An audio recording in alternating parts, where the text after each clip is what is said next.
किसी भी राज्य से होकर के बहुत सारी नदियाँ बहती हैं।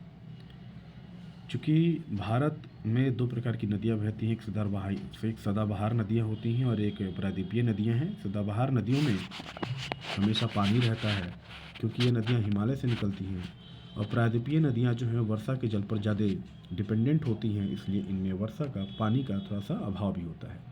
लेकिन जब हम बिहार के बारे में स्पेशली बात करते हैं तो बिहार में एक बड़ी नदी है जो कि गंगा नदी है, जो हिमालय के गोमुख से निकलती है और ये अंततः बंगाल के खाड़ी में गिर जाती है।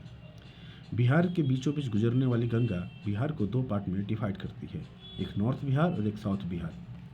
बिहार में जो गंगा का प्रवेश है वो पूरब से पश्चिम की दिशा की तरफ होता है।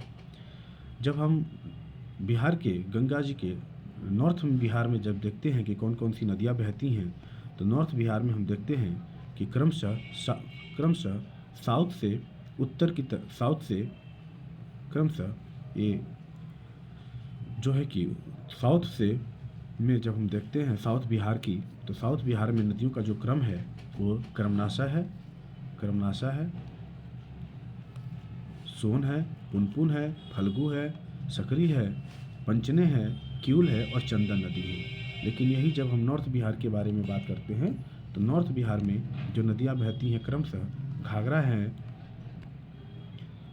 है, गंडक है, बूढ़ी गंडक है, बागमती है, कोसी है और महानंदा है। ये नदियाँ जो हैं नॉर्थ बिहार और साउथ बिहार में क्रमशः बहती हैं। लेकिन जब हम बात करते हैं इन नदियों का क्रम क्या एग्जाम में पूछता है, तो हाँ, इन नदियों को याद करने का एक आसान तरीका भी है कि इसको हम लोग याद कर सकते हैं 2G 2B KM 2G 2B KM। आइए मैं लिख देता हूँ। क्रमशः याद करने का तरीका है 2G 2B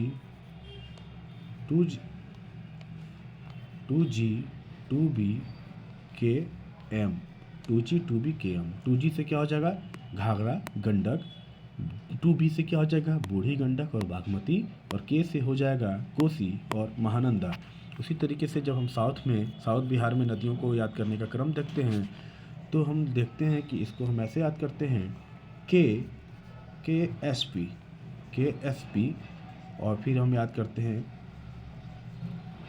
PSP,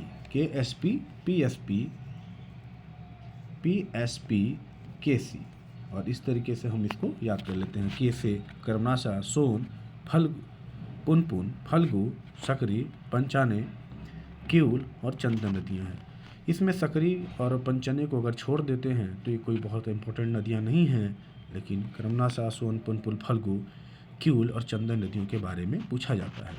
और इस तरीके से हम देखते हैं कि बिहार में जो नदियाँ नॉर्थ बिहार में निकलती हैं, इनका जो स्रोत है वो नेपाल हिमालय है।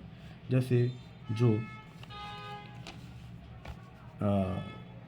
पश्चिमी चंपारण से होकर के गुजरती है, ये नेपाल हिमालय से निकलती है। आपको जब हम घाघरा के बारे में बात करते हैं, जब हम घाघरा नदी के बारे में बात करते हैं तो ये नाम्फा नेपाल से निकलती है।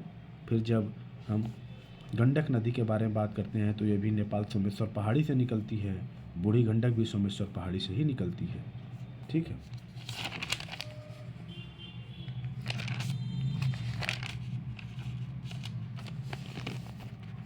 और बागमती जो है शिवपुरी से निकलती है, कमला जो है महाभारत श्रेणी से निकलती है, कोसी गोसाई धाम से निकलती है और महानंदा भी महाभारत श्रेणी से ही होकर के निकलती है।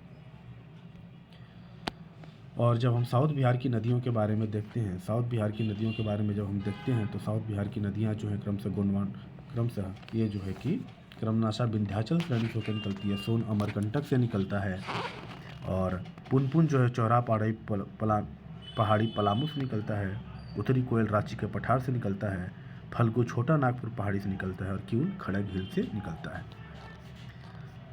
ठीक है। 3 नदियों का संगम सोन और गंगा। सोन जो है साउथ बिहार की सबसे लंबी नदी है, सहायक नदियों में से एक है, और कोसी उत्तरी सहायक नदियों में से एक है। और इस तरीके से हम चीज़ों को देखते हैं। सोन और पुनपुन दोनों मध्य प्रदेश से आती हैं, जबकि पटना में गंगा, सोन और गंडक पटना में तीनों एक जगह होकर के निकलती हैं। और इस तरीके से नदियों का क्रम समाप्त होता है। Thank you.